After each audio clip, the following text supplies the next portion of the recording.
자, 우리나라 주변에 지나가고 있는 바닷물의 흐름입니다. 우리나라 아래쪽에는 저위도 지역이 있어요. 적도가 아래쪽에 있잖아. 그러니까 굉장히 뜨거운 바닷물이 아래에서 위로 올라옵니다. 여기 뜨거운 바닷물의 근원이 되는 해류가 있는데 이게 바로 쿠로시오 해류라는 해류예요. 빨간색으로 표현되어 있는 게 난류라고 표현되어 있는 겁니다. 자, 난류가 이렇게 올라오면서 따뜻한 바닷물이 올라오면서 이렇게 지나가고 있는 모습을 보여주고 있고요. 큰 줄기를 쿠로시오 해류라고 하고요. 난류의 일부가 황해로 들어온 게 황해 난류가 되고요. 우리나라 동해안 쪽으로 가는 것을 동안 난류라고 불러줍니다. 난류들의 이름들을 좀 기억해 주어야 하고요.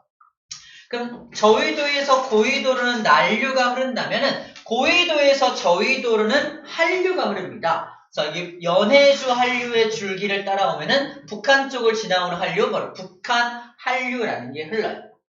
신기한 게 여기 봐, 중간에 한류하고 난류가 만나는 곳이 형성이 되거든요. 뭐라고 써있냐면은 조경수역이라고 써 있습니다. 이게 어떤 곳이냐면은 물고기 중에는 난류를 좋아하는 물고기도 있겠지. 반대로 차가운 바닷물을 좋아하는 물고기도 있겠죠. 한류를 좋아하는 물고기도 있어. 바로 이 조경수역은 난류와 한류가 만나는 곳이기 때문에 난류성 물고기와 한류성 물고기가 다 잡히는 곳이죠. 물고기가 굉장히 잘 잡히는 곳입니다. 근데 겨울에는 한류의 힘이 세지기 때문에 이 조경수역이 좀 아래로 처집니다. 여름에는 이 난류의 힘이 세지기 때문에 약간 조경수역이 올라가요. 그래서 특히 겨울철에 조경수역이 내려오기 때문에 북한 사람들이 자꾸자꾸 남한에 해당하는 이쪽 바다로 내려오는 이유가 조경수역을 따라서 물고기 떼를 따라서 막 내려오기 때문에 그래요. 우리나라는 무서워서 잘 안 올라가는데 북한 사람들은 먹고 사는 게 바쁘니까 내려오는 경우가 있습니다. 이 조경수역이 물고기가 잘 잡히니까 잘 잡히는 곳을 따라서 막 이렇게 옮겨 다니는 걸 조경수역이라고 불러주게 됩니다. 자, 우리나라 주변에 어떤 해류들이 흐르는지를 얘기해주고 있는 부분입니다. 이게 바로 우리나라 주변의 해류예요. 이름들 기억하고 뭐가 한류고 뭐가 난류인지만 잘 기억해주면 될 것 같습니다. 오케이. 여기까지가 해류에 대한 소개예요. 자, 마지막 조석현상을 좀 볼게요. 아까 조석현상이 밀물과 썰물이 반복되는 거라고 했죠. 하루에 몇 번? 그러니까 잘 물어봤어. 하루에 2번씩 반복돼서 일어나죠. 하루에 2번씩. 봐봐. 밀물대를 만조라 그래. 만조. 가득 찰 만자야. 물이 가득 찼을 때, 물이 다 빠졌을 때를 간조라고 해. 간조. 밀물과 썰물. 자, 여기가 이제 벽이라고 한다면 밀물대 이만큼 차, 썰물대는 이만큼 빠져. 그치? 이만큼의 높이 차이를 조차라고 불러줍니다. 조차. 다른 말로 조석간만의 차를 줄여서 조석간만의 차라 그래요. 조석간만의 차를 줄여서 조차라고 불러줍니다. 조석이 뭐냐면 밀물과 썰물을 조석이라 불러요. 조석주기. 밀물과 썰물이 일어나는 주기를 조석주기라고 하고요. 밀물과 썰물이 간조는 나오죠? 간만의 차라는 건 간조와 만조의 높이차를 말합니다. 조석 때의 간조와 만조의 차이, 바로 이 차이를 조석 간만의 차, 다른 말로 조차라고 불러주게 되는 거죠.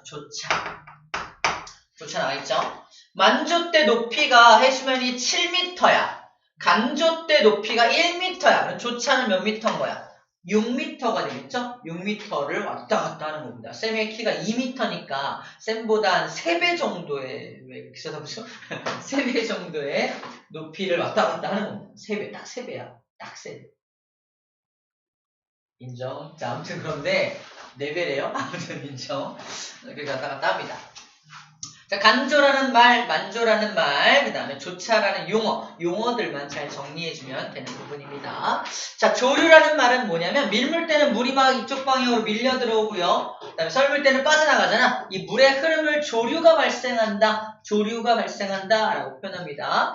가끔 낚시하는 사람들이 조류에 휩쓸려 갔다라는 말을 하거든요. 만조 때 물이 차오르는 걸 이제 빨리 못 빠져나가서 물이 가득 차서 조류에 휩쓸리는 경우가 있습니다. 조차. 그럼 어디가 조차가 클까? 동해와 서해 바다 중에 어디가 조차가 큰 걸로 알고 있어요? 서해 바다가 조차가 더 커요. 우리 인천 지역이 서해 바다 쪽이잖아. 조차가 되게 큽니다. 그래서 갯벌이 굉장히 많이 발달되어 있는 게 이쪽 조차가 큰 지역이야. 동해 바다에서 갯벌 본 적 있나요? 보기가 좀 어려워요. 동해 바다는 조차가 크지 않기 때문에 갯벌이 많이 발달되지 않습니다. 황해, 서해 황해가 동해보다 조차가 더 크다라는 거 기억해 주면 되겠네요. 그러니까 서해 씨가 맞죠? 이것을 조석현상이라고 해요. 조석현상. 자, 아니요. 이 조석현상을 이용하는 예들을 좀 볼게요. 이 조석 주기가 하루에 2번이니까 거의 한 12시간, 거의 12시간마다 한 번씩 반복된다라고 보면 됩니다. 정확하게는 12시간 25분인데 한 12시간 정도 된다라고 생각하면 되겠어요. 자, 조석현상을 이용해서 어업활동, 배가 바다로 나가거나 들어올 때, 바다 갈라짐 체험을 할 때 이용한다. 어업활동은 밀물 때 물이 막 들어오면은 배가 이제 둥둥 떠올라요. 썰물 때 왜 갯벌에 배가 박혀 있거든요. 근데 밀물이 되면 떠올라서 그때 이제 물고기를 잡으러 갈 수가 있습니다. 자, 그 다음에 바다가 갈라지나. 우리 썰물 때 바다가 쫙 갈라져서 원래는 물이 가득 차 있어서 못 갔던 섬인데 바다가 쫙 갈라져. 썰물 때 물이 빠져나가니까 저 길이 생겨가지고 걸어갈 수 있는 그런 지역도 있습니다. 가본 적 있지 않나?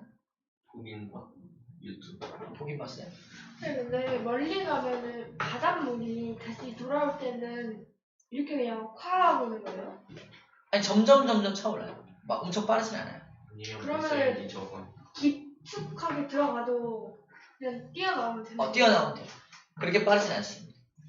네, 괜찮겠지 하다가 물이 무릎까지 차면 뛰기도 힘들잖아. 그때는 이제 빠져나오기 힘들어지고 어그저그저 속도가 느려지니까 밀물이 차오르는 속도가 더 빠를 수 있어요. 뛰는 정도는 못 따라오지. 뛸 수 있을 정도까지 될 때까지는 빠져나와야 됩니다. 근데 그건 모세의 기적이 그런 거 아니었을까요? 근데 그러기에는 모세의 기적은 너무 높은 바다였어요. 바다가 갈라지면서 양쪽에 이렇게 물로 된 이렇게 스크린 도어가 있었죠. 이렇게 물고기랑 막 이렇게 눈 마주치고 있어요. 그때는. 그때요. 모세의 기적이 뭐예요? 성경에 나오는 건데 홍해 바다를 이렇게 갈라가지고 많은 민족을, 많은 사람들을 거의 바다를 발로 걸어서 건너가게 만든 기적을 행한 사람이 모세라는 사람이에요. 천주교예요? 그게 성경에 써 있으니까 천주교도 성경을 믿죠? 성경을 쓰죠? 거기 나와 있는지 잘 모르겠네. 기독교에서는 사용을 합니다. 기독교인데 그건 몰라요. 기독교인이야? 잘 몰라? 아니 천주교. 갑자기 교로. 교로 갔어. 왜? 여기는 학교. 자, 조력발전소. 자, 이게 뭐냐면은 아까 조류 있죠. 밀물 썰물 때 막 물이 왔다 갔다 하잖아. 이걸 이용해서 물의 흐름을 이용해서 전기를 만들 수 있어요. 전기를 만들 수 있습니다. 그걸 조력발전소, 조류발전소라고 불러줍니다. 이 조석현상을 이용해서 전기를 생산할 수 있습니다. 우리 가본 적 있나? 시와 방조제? 안 가봤나? 안산 뭐 이런데, 영흥도 뭐 이런 넘어갈 때 길다란 어떤 방파제를 지나가거든요. 길다란 방파제. 근데 길다란 방파제 밑에 전부 다 이 조류 발전이 일어나는 발전소가 지어져 있어요. 12km인가? 엄청 길어요. 지하예요? 그러니까 물속이죠. 물속에. 시와 방조제에서 이런 조석 현상을 이용해서 전기를 생산해내고 있습니다. 자, 그러면 조석 현상으로 생긴 갯벌. 물이 빠져나가면 갯벌 생기잖아. 거기가 많은 생물이 서식하고 있는 서식지로 이용이 되고 있습니다. 그래서 이 조석 현상이 일어나야지만 이 생물들은 살 수 있어요. 그럴 수 있습니다. 조석 현상이 좋은 점들도 많이 있다는 뜻입니다. 자, 그럼 한번 해볼게요. 문제 풀어봅시다. 개념하기 문제 빠르게 해볼까요? 답이 써져 있네. 같이 해볼까요? 네. 그래요. 1번. 해수. 수건의 물 대부분이 뭐다? 해수의 형태로 존재한다. 바닷물이죠. 해수의 형태로 존재한다. 두 번째, 혼합층. 기억납니까? 혼합층. 혼합층은 바람이 어때야 두꺼워요? 강해야 두껍게 발달하게 되겠죠. 답은 강입니다. 강. 3번, 바닷물 1kg 속에 녹아있는 염류의 총량을 그람수로 나타내는 것을 염분이라고 합니다. 염분. 4번 밀물과 썰물로 해수면이 주기적으로 높아졌다 낮아졌다는 현상을 뭐라고 한다? 조석현상. 조석현상. 조석. 조석이라고 합니다. 조석이라고 불러줍니다. 조석의 소리. 그 조석. 나 생각 알아요. 아세요? 조석 알지? 얼굴 네모나네. 마음의 소리. 마음에.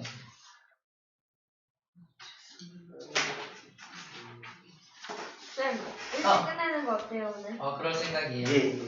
여러분들 문제 풀어보면 되고요. 자, 지난 시간에 했던 것 때문에 간단히 사인만 좀 해줄게요. 보여줘.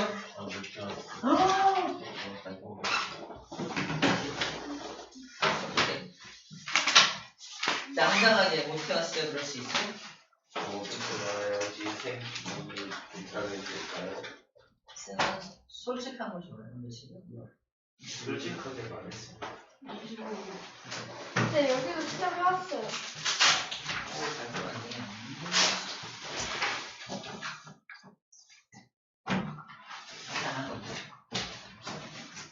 여기랑은 여기랑 여기 했던 시작 안 했잖아요. 그래? 바로 말해. 나는 또 지하철에서 너만 하지 너만. 선생님 다음 주에 그러면 안 한 것까지 해볼게요. 오케이 진짜 나 약속했다. 내가 하니까 또 두말하는 거 아니다. 네. 고생했습니다. 오늘 수업 여기서 마치겠습니다. 바로 가자. 다음 주에 봅시다. 다음 주 벌써 3월이네요. 와 계약. 계약 축하해요. 야 계약 축하해요. 축하합니다.